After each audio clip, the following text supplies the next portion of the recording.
wabarakatuh. Alhamdulillahirrahmanirrahim. Para sahabat CB TV dan para pemirsa CB TV yang dirahmati Allah Subhanahu wa taala.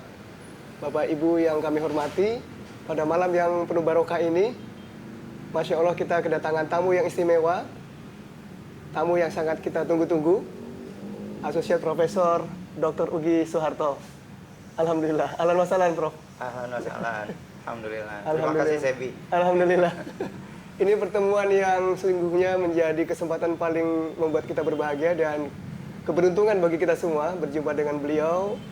Insya Allah kita akan berdiskusi, bersilaturahmi dan mendapat pencerahan dari beliau tentang kehidupan kita, tentang pengembangan ilmu ekonomi Islam di Indonesia khususnya, dan lebih penting lagi tentunya tentang kabar-kabar yang sudah beliau siapkan untuk kita semua pada malam hari ini. Bapak Ibu yang berbahagia, Profesor Ugi Soeharto ini adalah putra asli Indonesia. Nanti kita akan tanya masa kecil beliau, yang rupanya masa kecilnya nggak jauh dari kita anak-anak Betawi, anak-anak kota Jakarta.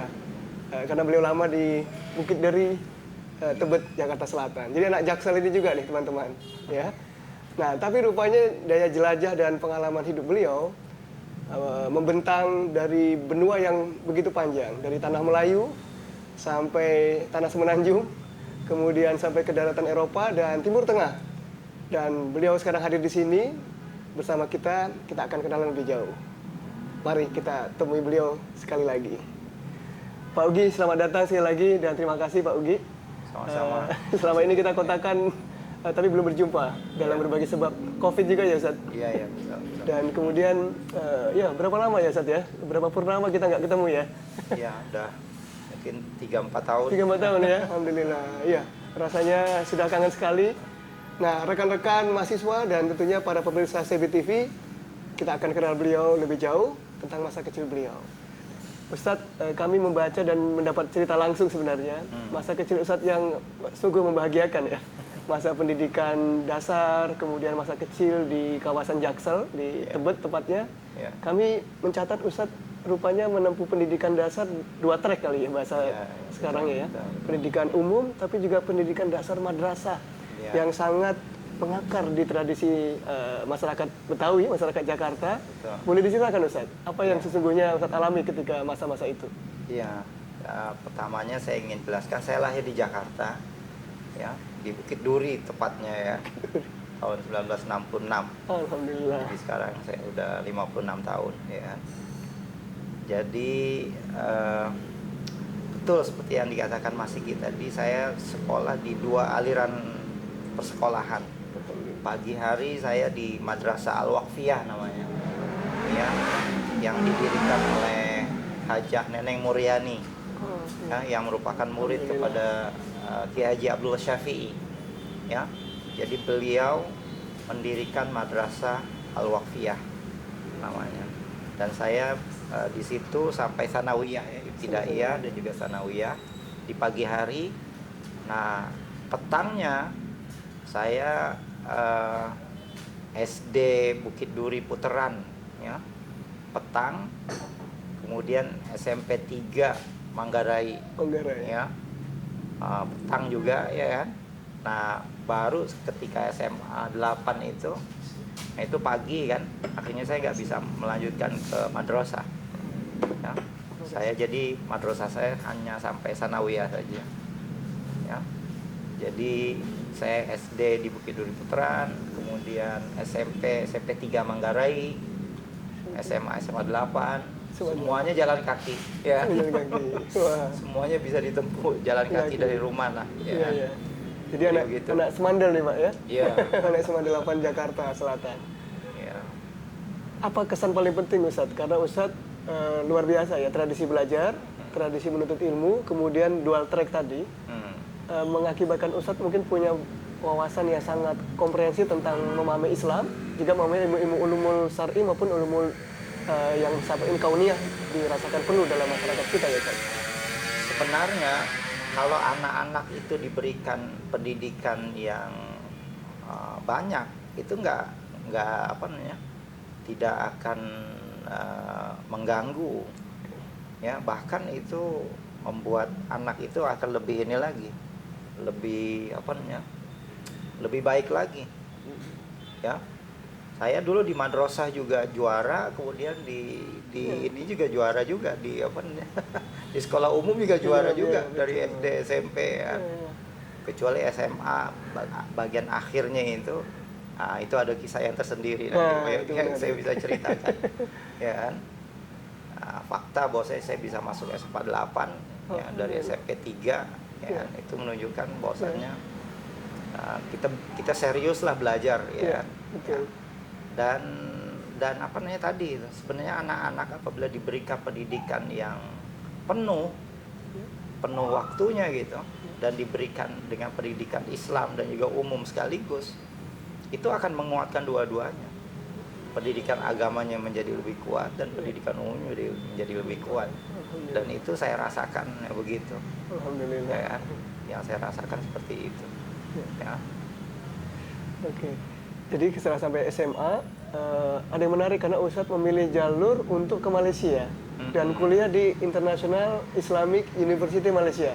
Mungkin bisa dikatakan tahun-tahun awal ya, Pak Ugi, bahwa putra-putri Indonesia ada yang berangkat sekolah di sana. Ya. Tahun 1984. Nah ini kita dengar cerita beliau. Kisahnya begini, tahun 83-84 itu lagi rame-ramenya kasus jilbab.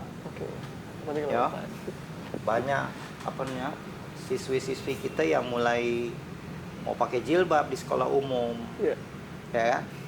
Nah, karena kita simpati dengan mereka, kita dukung, kita sokong. Tapi waktu itu memang jilbab itu masih lagi masih lagi asing, sehingga sekolah juga belum bisa menerima. Sementara kita merasa itu adalah ajaran Islam gitu. Kenapa harus dilarang gitu kan? Jadi saya banyak membela teman-teman kita yang pakai jilbab. Di masa-masa itu, ya? Iya, ketika itu. Nah, karena saya selalu membela mereka, saya selalu dipanggil sama kepala sekolah, sama guru agama. Itu berulang kali, ya kan? Yang menyebabkan saya jadi kesel gitu sama sekolah. Kok sekolah apa namanya, mau mengamalkan agama kok dilarang-larang, dipersulit. Nah, dari situ akhirnya saya seperti berontak jiwa saya. Saya bilang, nggak benar pendidikannya seperti ini nih. Ya kan? Saya bilang sama orang tua saya, udah saya nggak mau kuliah di Indonesia, saya bilang, saya mau keluar negeri ya. Alhamdulillah. Ataupun saya mau pesantren ya kan. Tapi ayah saya akhirnya, udah kalau kamu keluar negeri aja. Nah, kebetulan waktu itu ada satu universitas yang baru didirikan di Malaysia itu, yaitu International Islamic University, yang didirikan tahun 83. 83, betul. Ya kan? Pas itu 83 ya, 84 saya masuk, selesai, dapat ijazah SMA. Teman-teman saya pada ikut UMPTN, Sipen Maru ya. Sipen Maru ya, ada yang masuk UI, masuk ITB, masuk IPB. Saya justru nggak mau masuk universitas itu. Saya bilang saya mau masuk Universitas Islam, saya bilang. Akhirnya saya ke Malaysia tahun 84. Luar biasa, Masya Allah. Jadi 1 tahun setelah IOA itu didirikan. Ya, cuman waktu itu saya terlambat. Saya selesai SMA itu bulan Agustus, sementara perkuliahan sudah mulai bulan Juli. Jadi saya harus menunggu setahun. Nah, selama setahun itu saya belajar bahasa Inggris di Malaysia itu, ambil kursus TOEFL, ambil kursus komunikasi, ya. Baru tahun depannya saya diterima di matrikulasi. Jadi saya masuk matrikulasi, dan di matrikulasi itu digodok lagi bahasa Inggrisnya itu. Alhamdulillah. Ya. Baru tahun satunya itu setahun kemudian. Nah, ketika S1, karena kita belajar sungguh-sungguh, saya jadi best student. Jadi putra Indonesia ekonomi. Saya masuk di kuliah ekonomi ya. Kuliah ekonomi. Iya. Dan the best student dari Indonesia. Alhamdulillah. Ya. Kita dikasih medali emas. Sampai sekarang masih saya simpen itu. Dikasih sertifikat, dikasih uang, ya. Luar biasa. Jadi semangat, ya. Nah, setelah itu saya melanjutkan master.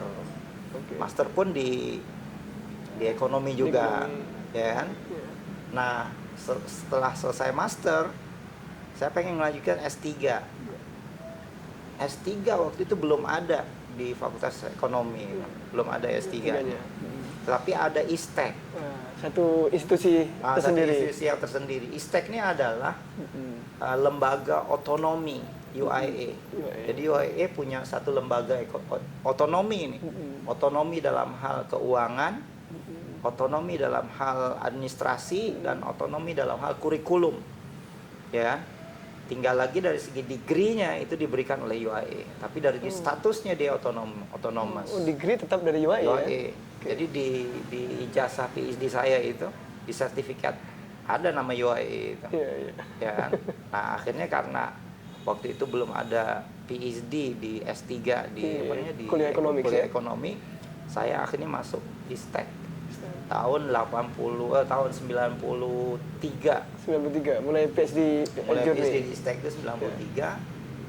96 saya dilantik sebagai research fellow. Research fellow 96. Ya, 96. Tahun 2000 saya dapat PhD. Alhamdulillah. Ya. Mungkin termasuk angkatan pertama PhD di ISTAK mungkin tadi ya tahun itu. Untuk dari Indonesia ya. Dari Indonesia ya. Saya PhD yang pertama dari Indonesia, dan saya PhD nomor 11 kalau di ISTEK. Di ISTEK gitu. Nah, tapi kalau di Indonesia ya. Alhamdulillah. Ya. Nah, Bapak Ibu dan rekan-rekan, tadi kita menyebut International Islamic University Malaysia. Banyak pihak sering menyebutnya IIUM. Sebagian menyebutnya juga UIA, University Islam Antarabangsa. Jadi ini sangat legend, sangat bersejarah, dan kontribusi para cendekiawan, aktivis di Indonesia, kita masih ingat Allah Yarham, Dr. Imaduddin Abdul Rahim, itu salah satu ikon, dan juga para profesor yang lain yang sangat berkontribusi dalam pengembangan IIUM. Juga waktu itu mungkin Datuk Sri Anwar juga sebagai presiden waktu itu. Presiden IUM dan juga presiden ISTEK. Presiden ISTEK. Nah, kita tadi juga menyebut satu lembaga yang luar biasa, ISTEK. Ini lembaga pemikiran peradaban yang sungguh mempesona, tapi juga sungguh memiliki substansi yang penting dalam kajian-kajian keislaman dan melahirkan tokoh-tokoh pemikir yang luar biasa. Dan ikon pentingnya adalah Syekh Nakib Alatas. Prof. Nakib ini sebetulnya punya tempat tersendiri di rekan-rekan ISTEK dan dunia Islam, khususnya tentang Islamisasi sains ya. Mungkin Prof. Ugi ini salah satu figur yang beruntung punya interaksi yang sangat dalam dengan beliau. Boleh berbagi kepada kami, Prof. Iya. Jadi Prof. Alatas ini adalah salah seorang pemikir Muslim kontemporer yang masih lagi hidup bersama dengan kita. Allah. Ya. Jadi di dunia Islam nih saya melihat ada 4 tokoh dunia yang engage ya dengan peradaban Barat. Siapa mereka ya? Yang pertamanya adalah Profesor Fadlur Rahman, ya, asal dari Pakistan, kemudian mengajar di Chicago University. Kemudian Profesor Ismail Faruqi, Raji Faruqi. Ya. Kemudian Profesor Syed Hussein Nasr masih lagi hidup, dan Profesor Syed Muhammad Nakib Alatas. Alhamdulillah. Semuanya ini berbahasa Inggris, ya, dan coba untuk memberikan kontribusi menyelesaikan masalah ummah, ya, di tengah-tengah problem yang ditimbulkan oleh peradaban Barat, ya.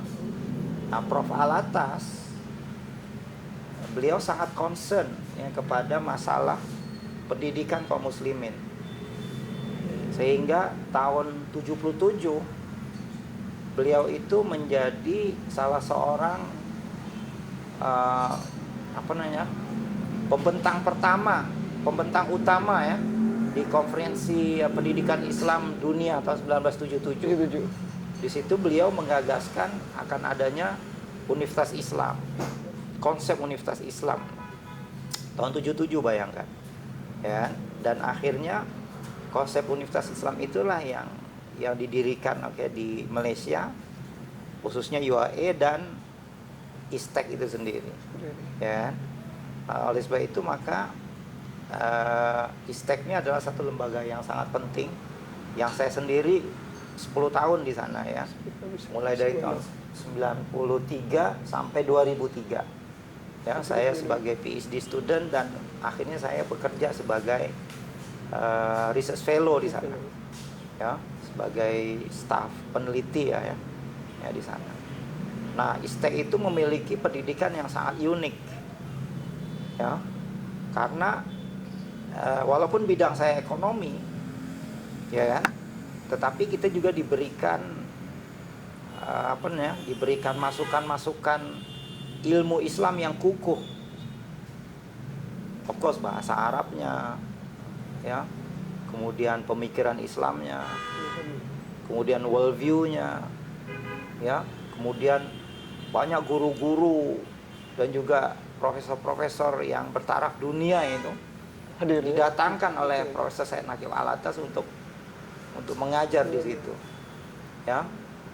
Dan kita belajar di situ betul-betul untuk ilmu gitu, bukan untuk sertifikat. Alhamdulillah. Ya, saya masih ingat pelajaran yang wajib itu cuma 16 kan. 16 subjek. 16 subjek. Oke. Ya, tetapi saya ngambil 40 subjek. 40 subjek. Karena enak belajar. Ya, menikmati. Nikmat belajar. Ya, nikmat ya. Ya kan? Enjoy Nikmat sekali belajar. Ya.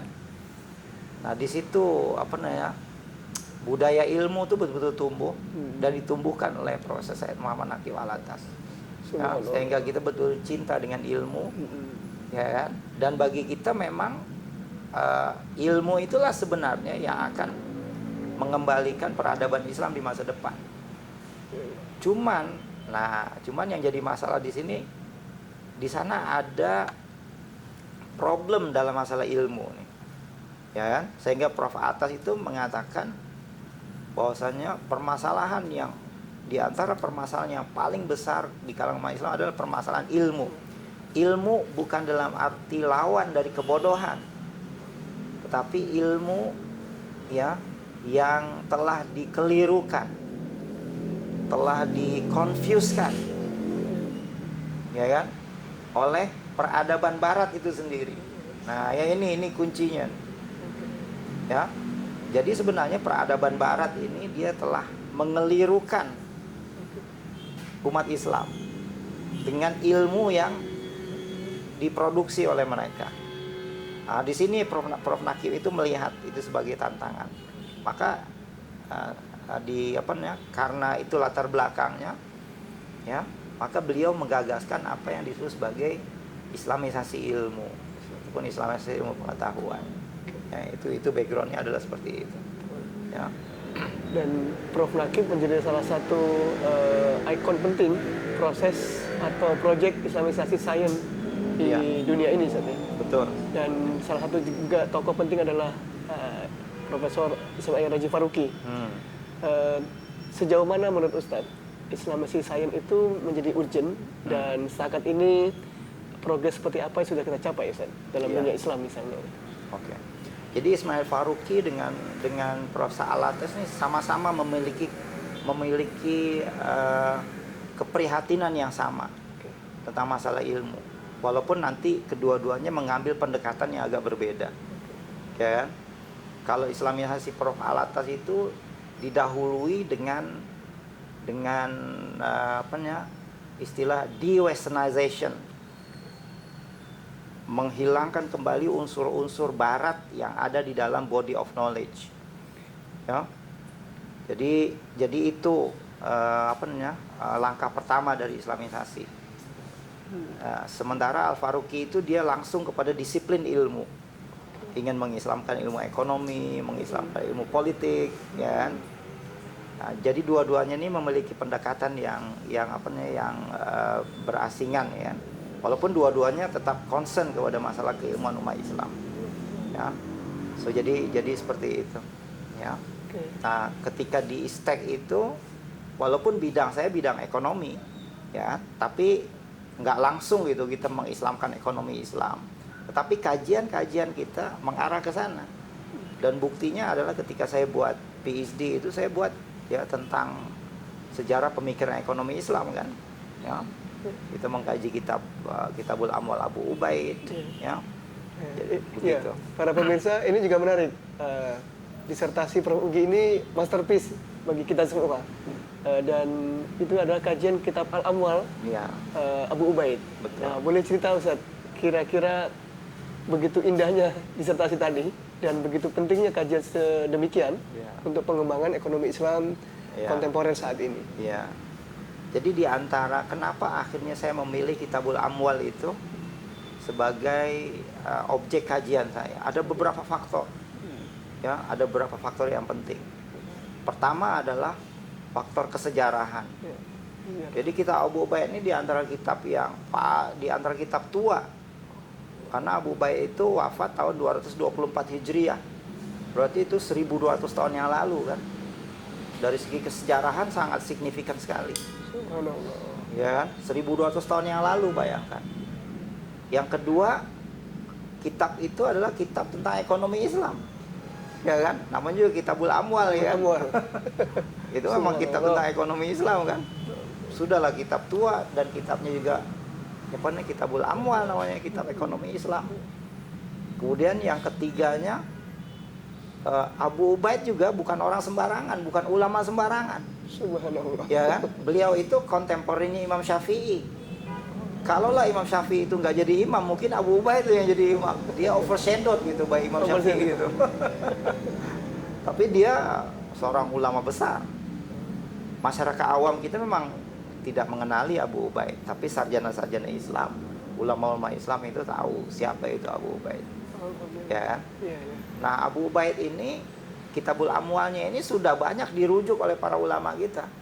Yusuf Qardawi misalkan banyak merujuk Abu Ubaid, Kitabul Amwal dalam fikih zakahnya. Cuman belum ada satu studi yang menumpukan kajian itu pada keseluruhan Kitabul Amwal. Itu belum ada.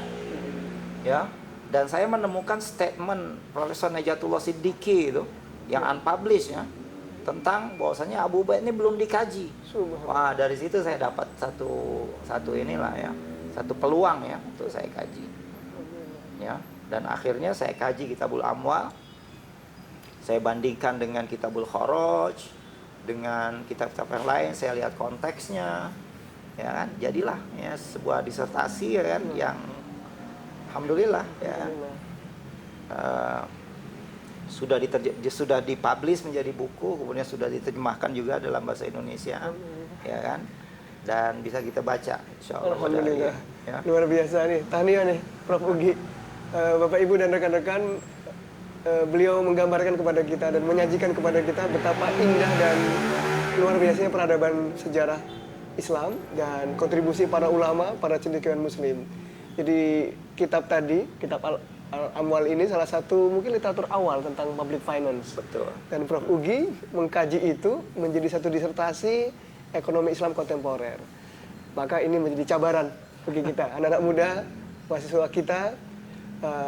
Prof Ugi sudah memberikan teladan terbaik, ya, mengkaji khasanah Islam klasik untuk menyiapkan peradaban Islam kekinian yang harus kita isi lebih baik lagi, lebih maju lagi. Tapi ada satu topik yang menarik, mungkin yang sering disampaikan Prof Nakil juga ya, Ustaz. Juga Prof Ugi sepertinya juga banyak mendalami hal ini tentang apa yang kita sebut dengan worldview ya, Ustaz ya. Iya. Worldview ini menjadi satu kajian dan cara pandang penting seorang Muslim melihat realitas, melihat kehidupan dan kebenaran. Nah, sepertinya kita belum mendengar dari beliau nih, bagaimana worldview itu seharusnya dimiliki oleh setiap insan-insan Muslim, tapi juga worldview itu jadi penting ketika kita sedang merekonstruksi peradaban ekonomi Islam saat ini. Ya. Begitu ya, Prof? Iya, betul.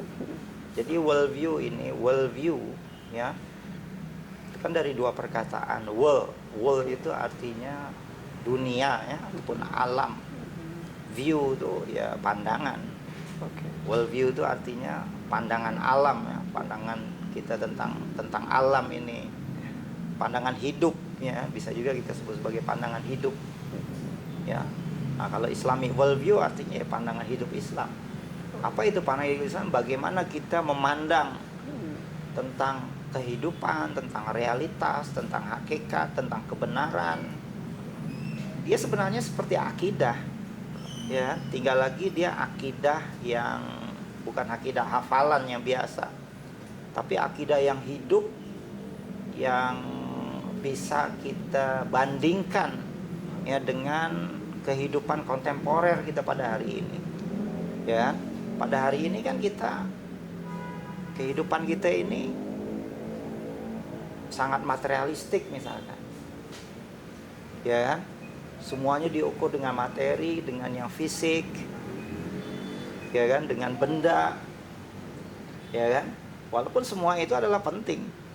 Tapi apakah kebenaran, hakikat hanya diukur dengan itu saja? Dengan yang fisik itu? Di mana letak metafisik? Di mana ya, apakah diukur dengan benda saja? Di mana letak rohani, roh, kerohanian? Ya kan?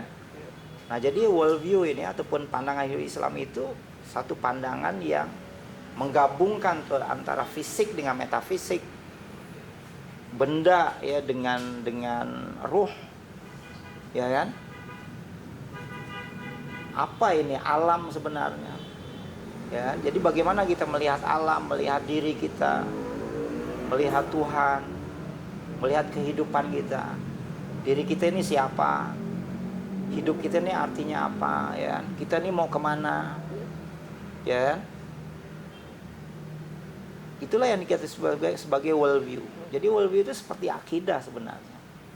Ya, dan worldview ini nantinya mempengaruhi tingkah laku kita, mempengaruhi tindak tanduk kita, ya kan? Karena worldview itu adalah pandangan kita terhadap kehidupan ini, ya kan? Terhadap kebenaran misalkan, terhadap hakikat, terhadap realitas. Kalau kita sebut realitas, apakah realitas itu hanyalah yang bisa kita lihat saja dengan panca indera ini? Atau realitas itu ada lagi realitas yang lebih tinggi dari itu, ya kan? Nah, ini yang kita maksudkan dengan pandangan hidup itu, ya.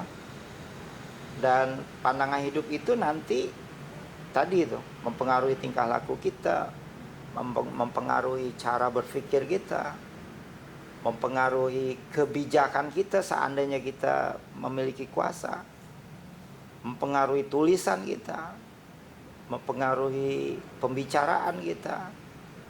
Ya, dia seperti akidah sebenarnya. Worldview itu seperti akidah. Cuman Prof. Nakib menggunakan istilah worldview.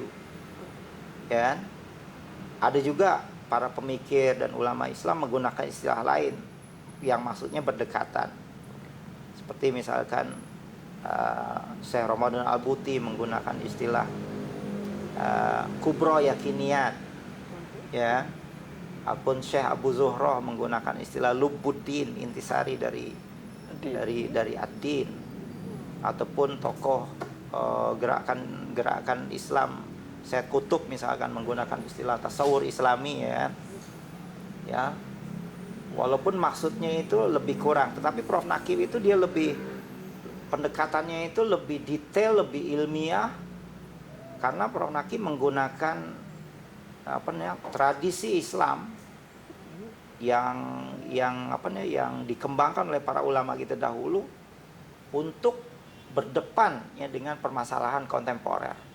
Jadi bagaimana kita menggunakan tradisi kita dahulu, tradisi yang dikembangkan oleh para ulama kita, terutamanya ulama kalam, kemudian ahli falsafah dan juga ulama tasawuf ini untuk berhadapan dengan permasalahan kemodernan yang dibawa oleh peradaban barat.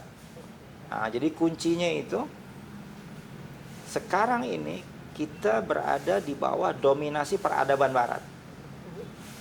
Ya kan? Kemodernan yang kita nikmati ini dari sana sebenarnya. Ya, hasil dari peradaban barat. Ada baiknya, tetapi ada juga sebenarnya buruknya. Nah, bukan baiknya saja, tapi buruknya juga tidak sedikit.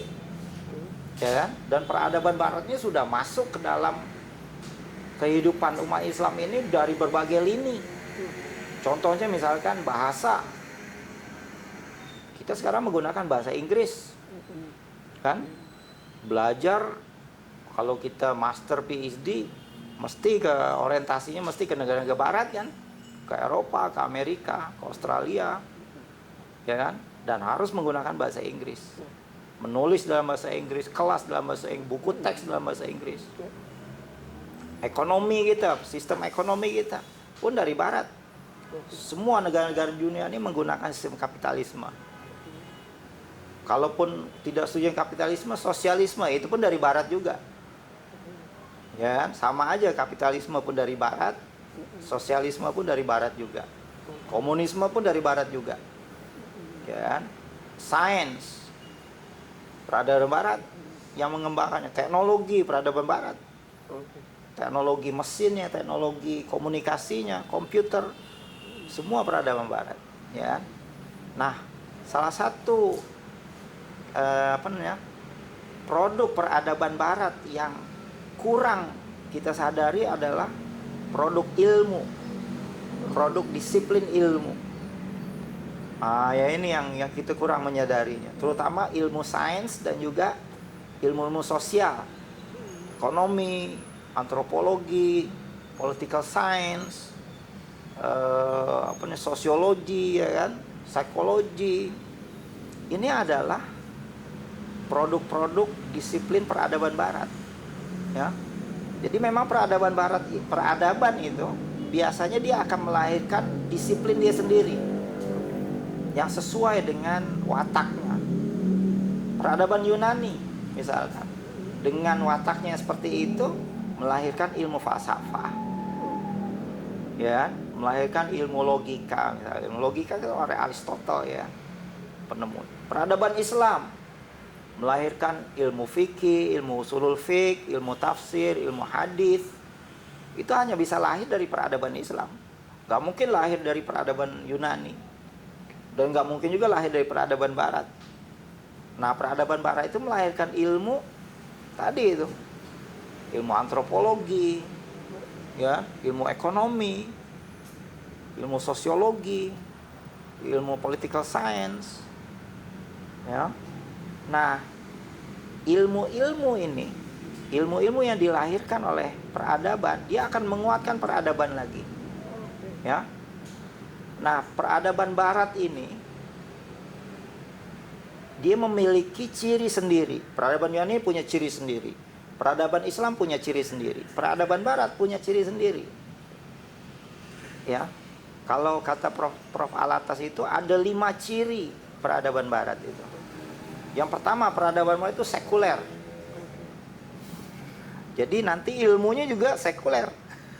Ilmu ekonominya sekuler, ilmu sosiologinya sekuler, ya, antropologinya juga sekuler. Karena dia lahir dari rahim peradaban Barat yang sekuler, maka disiplinnya juga sekuler. Sekuler, misalnya sekularisme. Kemudian rasionalisme. Ini unsur yang kedua dari peradaban Barat, sangat rasional. Rasional dalam arti mereka itu tidak menerima wahyu, tidak menerima sumber ilmu yang berasal dari wahyu. Paling tingginya itu ya akal manusia.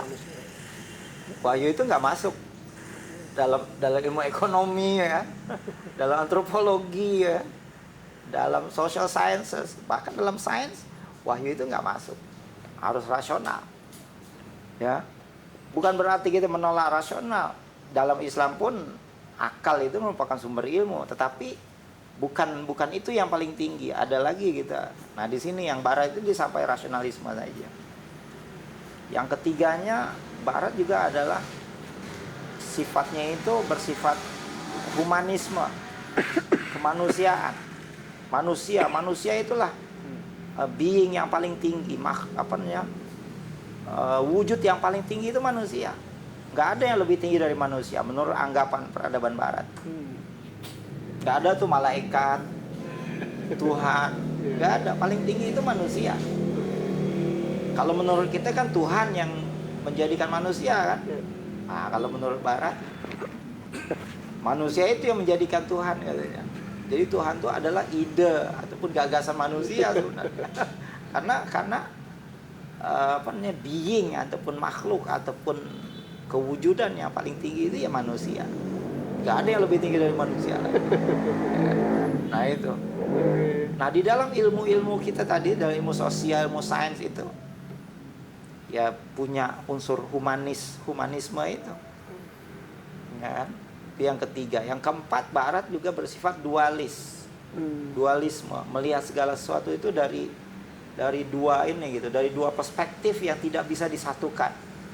Objektif, subjektif misalkan. Nih, kalau nggak objektif, mesti subjektif. Kalau nggak subjektif, objektif.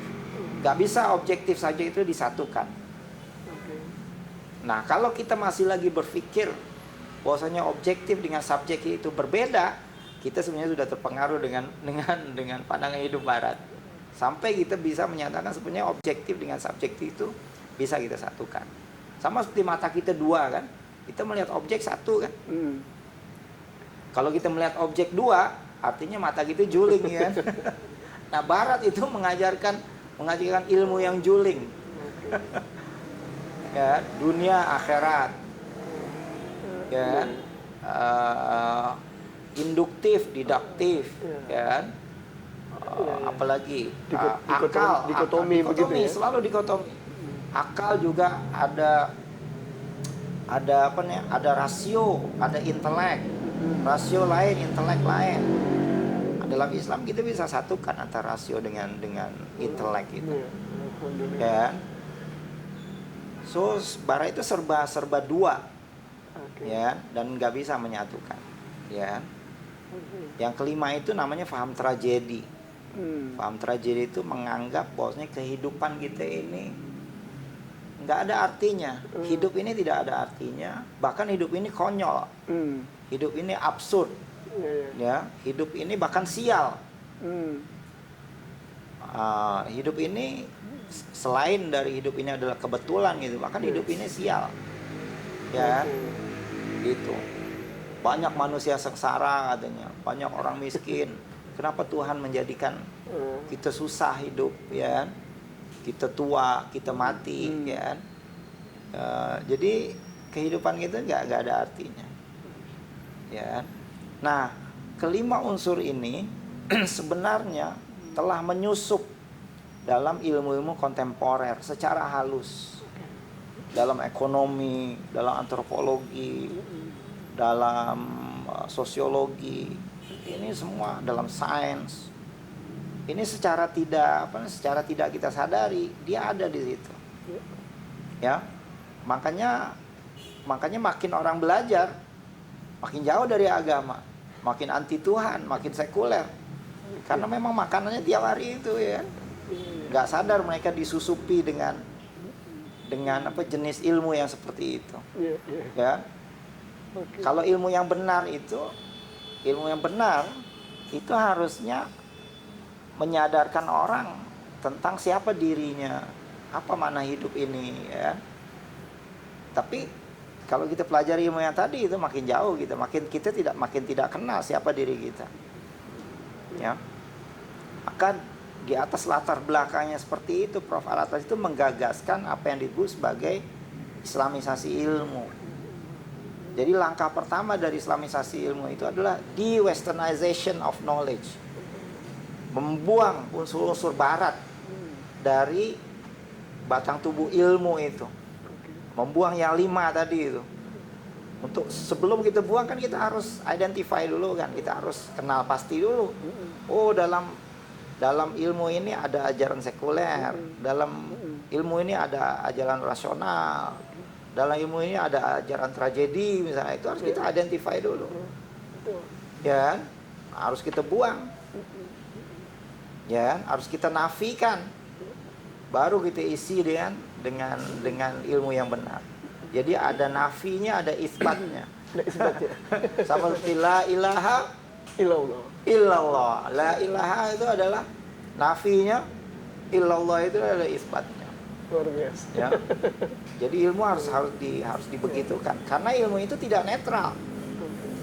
Nah, ini juga paham ketidaknetral ilmu ini pun penting, ini bagian dari Islamic worldview. Ya.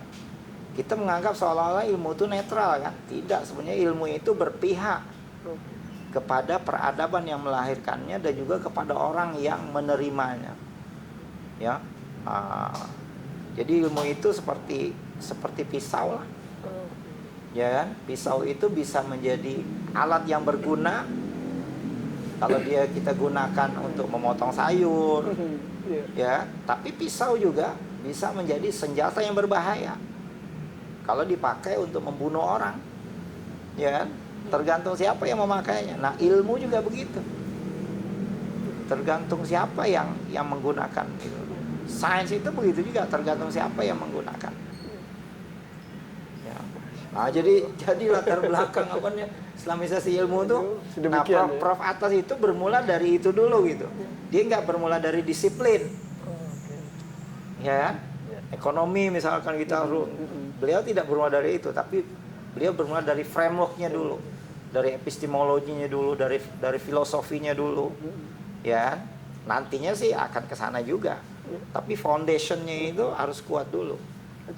Nah, kalau Ismail Faruqi itu pendekatannya sepertinya dari disiplin gitu, pengen langsung mendisiplinkan satu bidang. Makanya beliau ada 12 step gitu kan. Step pertama, step kedua, karena udah langsung ke ini, udah langsung ke apa? Udah langsung ke disiplin gitu. Ya. Memang apa nih Islamisasi ilmu itu bisa ditafsirkan seperti pendekatan Prof Atas, bisa juga ditafsirkan seperti pendekatannya Faruqi pada disiplin itu. Gitu. Masya Allah, luar biasa. Jadi rekan-rekan dan Bapak Ibu yang berbahagia, kita mendapat satu poin penting tentang framework kerangka kerja Islamisasi sains atau Islamisasi ilmu dari dua tokoh yang sangat masyhur, Prof Nakib Al-Atas dan juga Prof Ismail Raji Faruqi, yang coba disyarahkan oleh Prof Ugi Soeharto. Dan ini menjadi penting kalau tentunya kita bersepakat kerja-kerja peradaban Islam itu sesungguhnya harus berlandaskan satu worldview Islami, cara pandang Islami untuk merekonstruksi peradaban kita. Dan tentunya konsepsi Islami atau tadi disebut juga tasawur Islami ini menjadi penting karena dia akan merefleksikan, mencerminkan seorang pribadi Muslim, cara seorang Muslim menilai kebenaran, kehidupan dan arah kehidupannya di masa depan, juga menentukan apa yang kita kenal dengan membentuk peradaban yang kita jalani hari-hari ini. Dan itu bermula dari tadi adalah mentapiskan ya Ustaz ya. Menyaring hal-hal yang memang bisa merusak dari dalam tentang peradaban Islam sedang kita bangun. Menafikan lalu menisibatkan dengan cara pandang kita yang harusnya dengan worldview Islami tadi kita punya confidence level yang gagah begitu sebagai seorang Muslim, bahwa kita diwariskan dengan semua khasanah Islam, literatur Islam, dan contoh teladan utama baginda Rasulullah SAW yang membentuk peradaban Islam ini sampai ke negeri Nusantara kita yang kita cintai ini. Nah, juga menarik tadi sebenarnya ada yang sedikit saya lupa. Prof Nakib ini juga lahir di Bogor ya Ustaz? Iya. Jadi Bapak Ibu yang berbahagia, tokoh besar yang tadi disebut, Syekh Nakib Al-Atas itu adalah ulama cendekiawan yang lahir di Bogor. Masih bisa bahasa Sunda ya? Bisa, beliau bisa bahasa Sunda. Jadi bahasa Melayunya bahasa juga. Melayu juga. Baik, jadi bahasa Sundanya juga. Betul. Bisa ya kan? Jadi sungguh membahagiakan dan membanggakan negeri yang kita cintai ini, tanah air Indonesia ini melahirkan begitu banyak ulama, cendekiawan, menumbuh suburkan pemikiran-pemikiran yang sangat berguna bagi masa depan umat manusia. Dan Prof Ugi tadi yang berbahagia sekali karena berguru langsung kepada mata air sesungguhnya tentang Islamisasi ilmu dari Syekh Nakib Al-Atas di lembaga yang begitu prestisius bagi dunia Islam, ISTAK di Kuala Lumpur. Tidak berhenti sampai di situ, Prof Ugi rupanya melanglang buana. Ini yang kami juga ingin mendengar. Iya. Jadi beliau selepas dari IIUM, dari ISTAK, rupanya sempat juga sebagai Indonesian diaspora, sebagai cendekiawan Muslim yang berlabuh ke berbagai wilayah bumi Allah yang penuh berkah ini. Beliau sempat mengajar di UK, United Kingdom, di Inggris, di Markfield Institute of Higher Education. Nanti beliau cerita sedikit. Kemudian beliau kembali melabuhkan cita-cita dan semangat untuk menumbuh suburkan cendekiawan Muslim di Timur Tengah. Sempat di Bahrain, kemudian di Oman. Dan beliau kecintaannya yang begitu luar biasa kepada tanah air ini dan juga kepada keluarga beliau tentunya sudah menanti-nanti Pak Ugi supaya juga tidak akan lepas dari negeri yang kita cintai ini. Pak Ugi bisa cerita sedikit nih sampai daratan Eropa dan kemudian dunia Islam sesungguhnya. Monggo Ustaz. Jadi saya memang lama di luar negeri ya. Saya sekitar 38 tahun di luar. 38 tahun. Ya. Jadi semenjak umur saya 18 tahun itu saya udah ke Malaysia. Waktu itu pertama kali keluar negeri ya ke Malaysia ya. Ya saya pernah belajar di sana ya, dari S1 sampai S3. Alhamdulillah. Sampai mengajar lagi ya, mengajar di ISTEC dan juga mengajar di International Islamic University kan, di kuliah ekonomi. Jadi total saya di Malaysia itu sekitar 24 tahun ya, 24 tahun. dari mulai belajar sampai mengajar itu sekitar 24 tahun. Nah dari situ tahun 2008 itu saya keluar dari Malaysia, saya ke Bahrain ya, mengajar dan juga jadi jadi direktur program Islamic Banking and Finance di University College of Bahrain, UCB, selama 2 tahun ya. Nah dari situ kemudian saya dapat tawaran untuk mengajar di Inggris, di tadi itu di MIHE ya, Markfield Institute of Higher Education di Leicester ya. Saya sempat mengajar setahun lebih di sana. Kemudian saya kembali lagi ke Bahrain. Kembali ke Bahrain.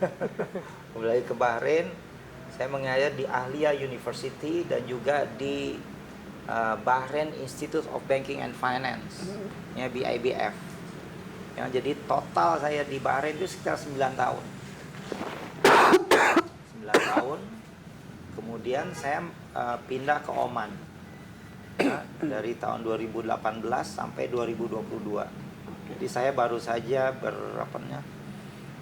menyelesaikan tugas saya, komitmen ya, komitmen saya ya. Luar biasa. Selama 4 tahun di Oman, Alhamdulillah. ya, dan selesai kemarin bulan Agustus, ya, untuk saya kembali ke Indonesia ya. Ya, khususnya untuk kembali ke berdekatan dengan orang tua saya sendiri lah, ya, ibu saya sendiri yang saya sudah tinggalkan selama 38 tahun, ya. Jadi seperti itu.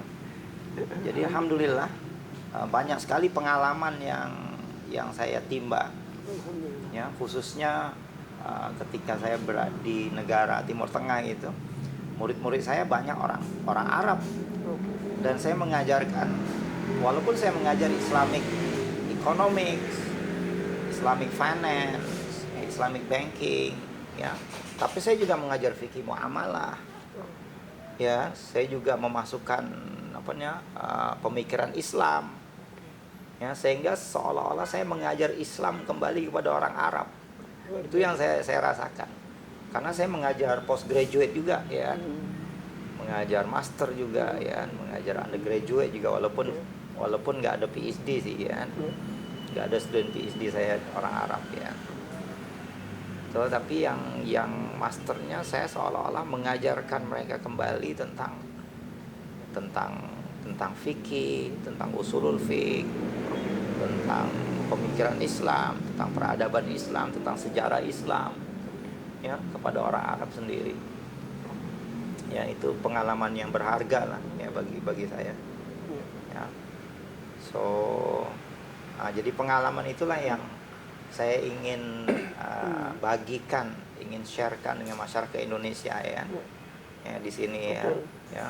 Dengan SEBI ya, dan juga dengan lembaga-lembaga pendidikan ya, yang lainnya, terutamanya yang berkaitan dengan keilmuan ya, karena pada dasarnya dunia Islam ini menghadapi masalah yang sama, baik dunia Arab ataupun dunia kita di Nusantara ini sama aja permasalahannya, yaitu permasalahan yang dibawa oleh peradaban Barat tadi ya, dengan ilmu-ilmunya yang tadi itu, yang sifatnya sekuler, humanis, kemudian rasionalis, ya, dualis, dan punya pandangan yang menganggap kehidupan ini sebenarnya tidak ada artinya, ya. Nah, semua itu adalah berasal di peradaban Barat, ya. Dan ilmu-ilmu itu juga masuk ke dalam masyarakat Arab, masyarakat Muslim di dunia Arab, sama aja Yang kita pelajari di Indonesia, yang dipelajari di Barat, yang dipelajari di Arab, ya sama juga. Kalau belajar ekonomi, ya ekonomi yang sama juga. Kalau belajar sosiologi, ya sosiologi yang sama juga. Ya kan? Kalau belajar psikologi, ya psikologi yang sama juga. Kalau belajar sains pun, sains yang sama juga. Ya kan? Dan akhirnya melahirkan orang-orang yang sama juga.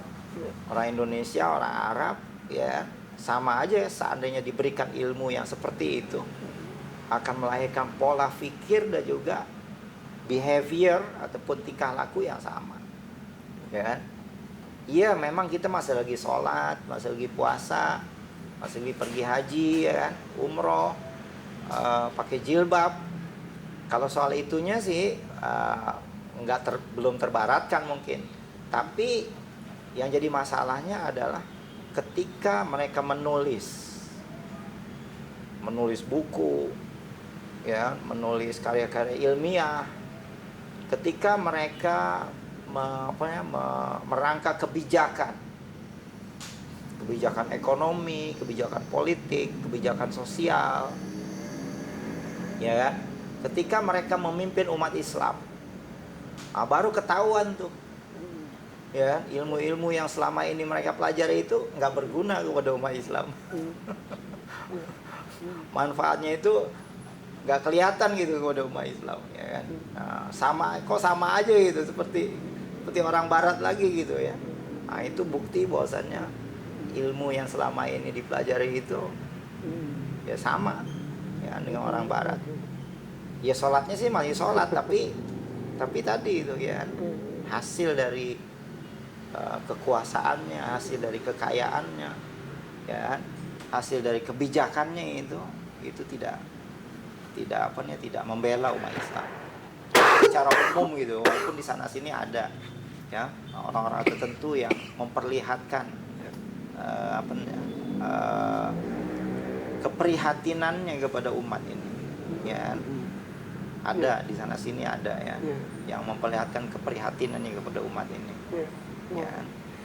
Ini jadi poin penting ya Prof. Ugi ya. Jadi kalau salah satu cendekiawan Muslim Prof. Khursyid Ahmad misalnya ya, itu kan menggarisbawahi betul.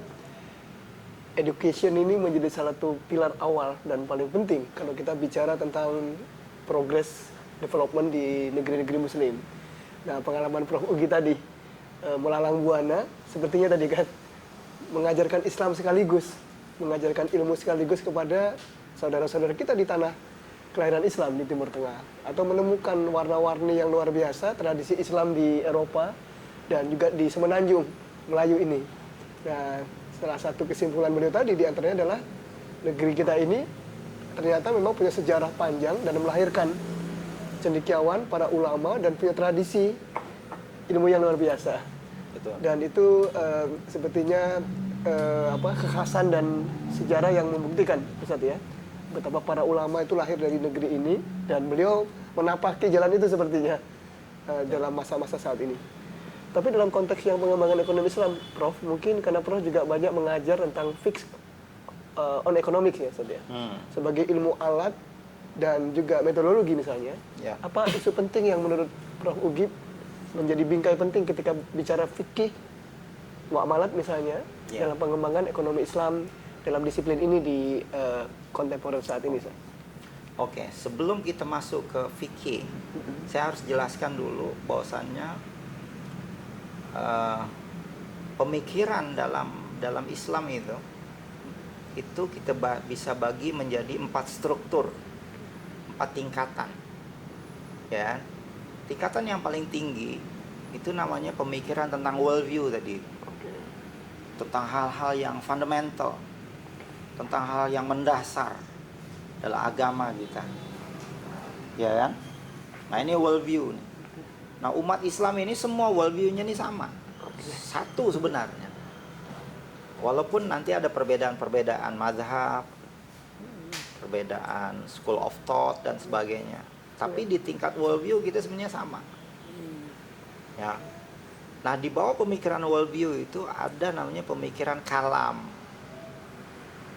Pemikiran kalam ini adalah pemikiran dialektika tentang beberapa aspek dari worldview. Ya, beberapa aspek dari worldview. ya. Dia sebenarnya tidaklah begitu tidaklah begitu se-fundamental worldview, tetapi dia tetap penting yang harus diperkatakan, ya. Nah, di tingkat kalam ini itu sudah terjadi perbedaan di kalangan umat Islam. Ada kalam mayoritas yang kita sebut sebagai kalam Ahlus Sunnah wal Jamaah, ada kalam minoritas. Ada kalam Syiah, ada kalam Mu'tazilah, ada kalam Khawarij. Nah, ini sudah terjadi perbedaan ya sesama umat. Tapi mayoritas kita masih lagi kukuh ya dari dulu sampai sekarang. Nah, di tingkat yang ketiga itu namanya pemikiran tentang fikih. Kalau sudah fikih ini sudah lebih praktis lagi ininya. Kalau dua di atas itu kalam dengan worldview itu masih bersifat pemikiran ya, bersifat ilmi. Tapi kalau sudah fikih, ini sudah lebih ranting lagi dan lebih banyak lagi perbedaan-perbedaan sesama umat Islam. Ya kan? Nah, di bawah fikih baru ada yang kita sebut sebagai pemikiran tentang sistem-sistem kemasyarakatan. Sistem ekonomi, sistem politik, ya kan? Sistem bermasyarakat yang lain, ya kan? Nah, di sini udah ada mulai disiplin-disiplin ya, ada disiplin ilmu, disiplin ekonomi, disiplin ilmu sosial, ya kan? Disiplin politik dan sebagainya, ya. Nah, Barat itu banyak masuk di sini nih. Barat itu nggak punya fikih seperti kita ataupun kalam seperti kita ataupun worldview. Ada sih mereka tapi lain gitu. Nah, kalau yang ini kita di zaman modern ini justru masuknya ini melalui pemikiran tingkat 4 ini.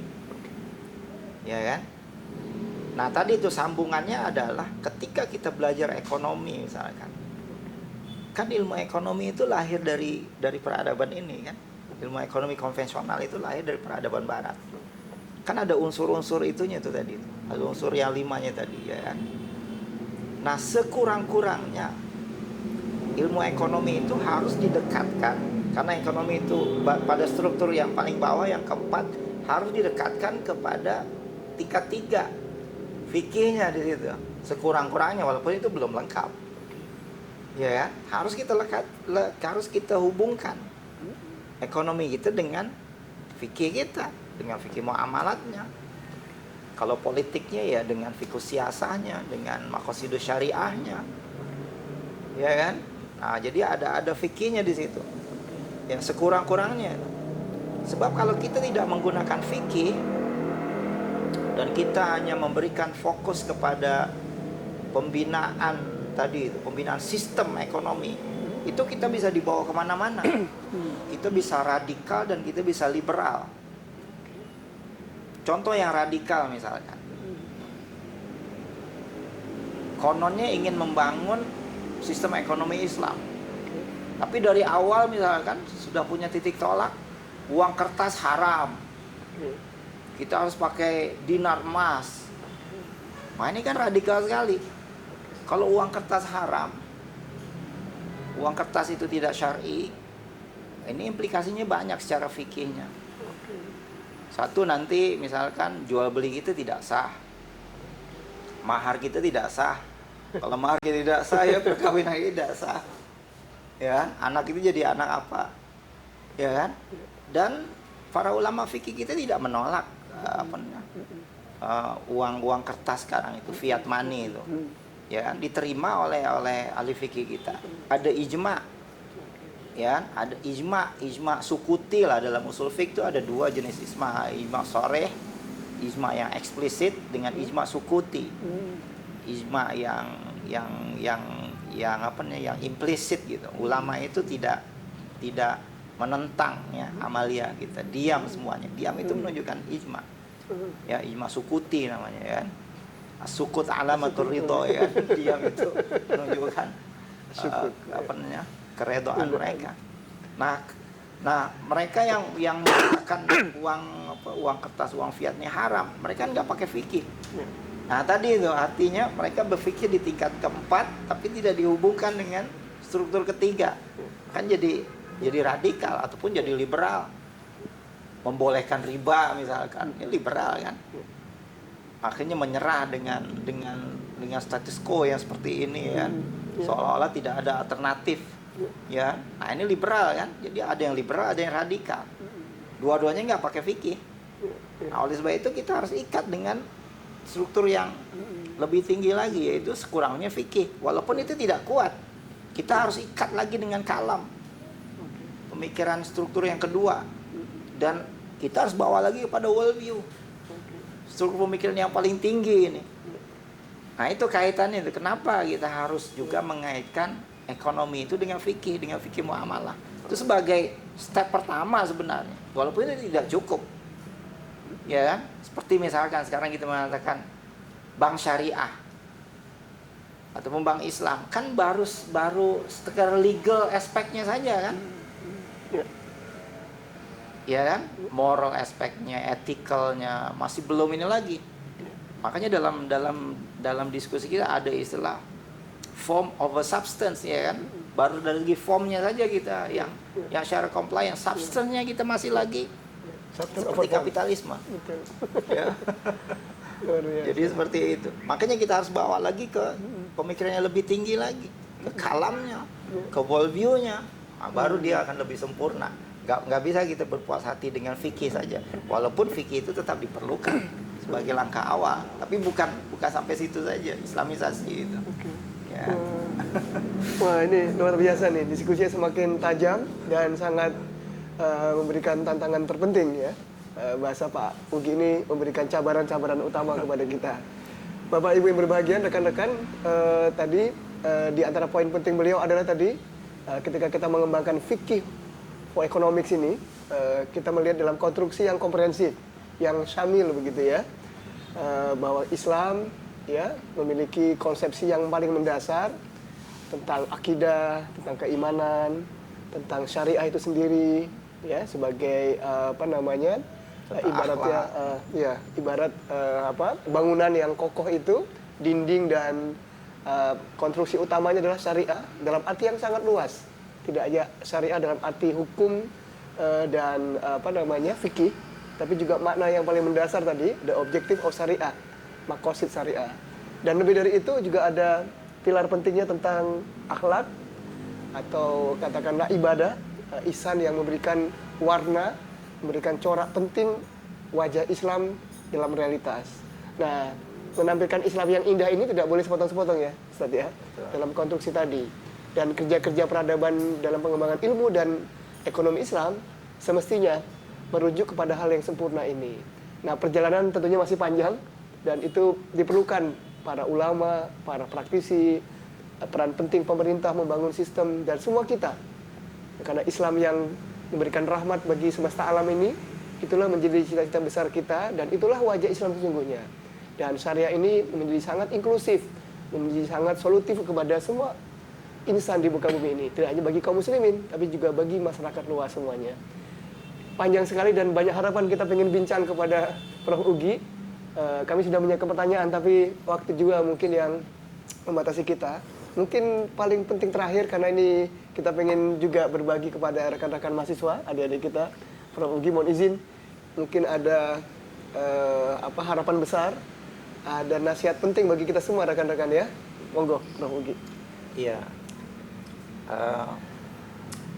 Yang harus kita jaga, kan ketika kita mahasiswa itu idealisme gitu cukup tinggi kan, semangat belajar gitu tinggi ya. Nah semangat itu yang harus kita jaga ketika kita sudah dewasa dan kita sudah matang gitu, bukan hanya ketika menjadi mahasiswa saja ya. Kita harus pertahankan kecintaan gitu kepada ilmu, budaya ilmu dalam diri kita, yaitu kita harus teruskan walaupun kita sudah dapat PhD ya, walaupun kita sudah jadi profesor dan sebagainya ya, walaupun kita sudah tidak lagi berada di kampus ya, tapi tadi itu ya, semangat kita menuntut ilmu itu harus berlanjut, karena memang falsafah menuntut ilmu dalam Islam itu adalah minal mahdi ilal lahdi, dari mulai buayan sampailah ke liang kubur. Ya kan?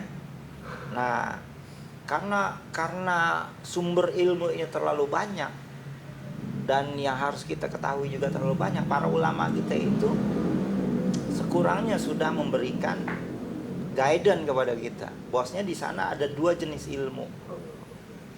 Satu yang disebut sebagai ilmu fardu ain, yang keduanya ilmu fardu kifayah. Dua-duanya fardu nih. Ya, makanya kata Rasulullah, thalabul ilmi fardhatun ala kulli muslimin wa muslimah. Menuntut ilmu itu adalah fardu kepada muslim laki-laki. Tinggal lagi fardu itu ada yang ain, ada yang fardu kepada individu, ada yang kifayah, fardu kepada sebagian umat. Ya. Nah, karena ilmu ini terlalu banyak dan nggak mungkin kita menyerap semua ilmu, maka dalam agama kita itu sekurang-kurangnya kita itu harus tahu ilmu tertentu sebelum kita meninggalkan dunia ini. Itulah yang dikatakan ilmu fardu ain. Sebab kalau kita tidak mengetahui ilmu ini dan kita meninggalkan dunia ini, bahaya kita di sana. Bahaya kita di sana, ya. Sebab di sana itu akan lebih panjang lagi survival kita. Ya kan? Akhirat itu adalah survival. Dan lebih susah survival di akhirat dibandingkan dengan di dunia ini. Sehingga kita memerlukan ilmu itu, memerlukan bekalan, memerlukan amal soleh dari sini. Disinilah tempatnya. Disinilah ilmunya. Bayangkan kalau kita keluar dari dunia ini nggak kenal Tuhan, nggak kenal Allah Subhanahu Wa Taala yang menciptakan kita. Dahsyat sekali di sana. Makanya kata Allah, man kana fi hadhi a'ma fahuwa fil akhirati a'ma wa adallu sabila. Barang siapa yang buta di dunia ini, maka di sana akan lebih buta lagi, kata Allah, bahkan lebih sesat lagi. Kalau kita nggak tahu ilmu ekonomi di dunia ini, mati masih oke. Nggak tahu ilmu kedokteran, kita meninggal dunia ini masih oke. Nggak tahu ilmu teknik, nggak tahu komputer, masih oke. Tapi kalau kita nggak tahu ilmu agama, nggak tahu apa makna hidup ini, siapa diri kita, apa tujuan hidup kita, siapa Tuhan kita, jangan coba-coba keluar dari dunia ini. Itu dahsyat. Itu dahsyat. Kita akan menyesal. Dalam Quran, ya laitani kuntu turaba, alangkah baiknya aku ini jadi tanah saja, nggak jadi manusia. Dan itulah yang dikatakan ilmu fardu ain, yang setiap muslim itu harus tahu. Dan ilmu fardu ain ini dia sifatnya itu tidak statik, dia dinamik. Makin tinggi ilmu fardu kifayah kita, harus makin tinggi lagi ilmu fardu ain kita.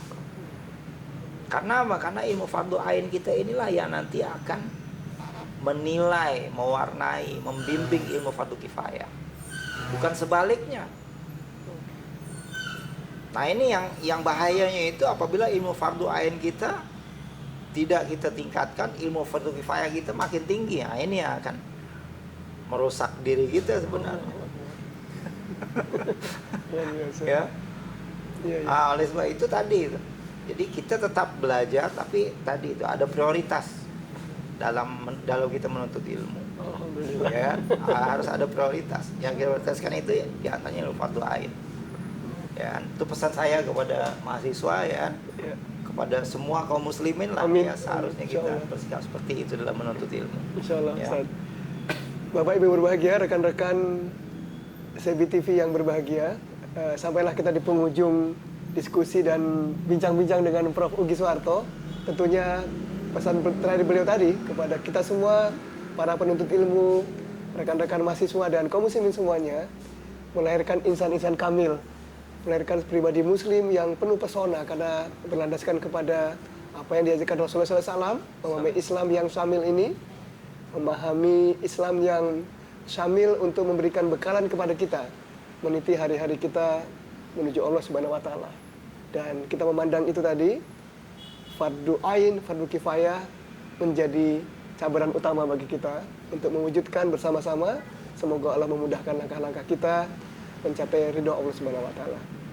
Bapak Ibu berbahagia dan rekan-rekan, kita akhiri perjumpaan kita ini. Insya Allah kita akan berjumpa kembali dalam Sebi Sebening Hati Bu Pertiwi dalam lain kesempatan bersama tokoh-tokoh kita dan mengambil hikmah sebanyak-banyaknya dari para pakar dan para ustadz kita. Semoga bermanfaat bagi kita semua. Kita akhiri. Wabillahi hidayah. Wassalamualaikum warahmatullahi wabarakatuh.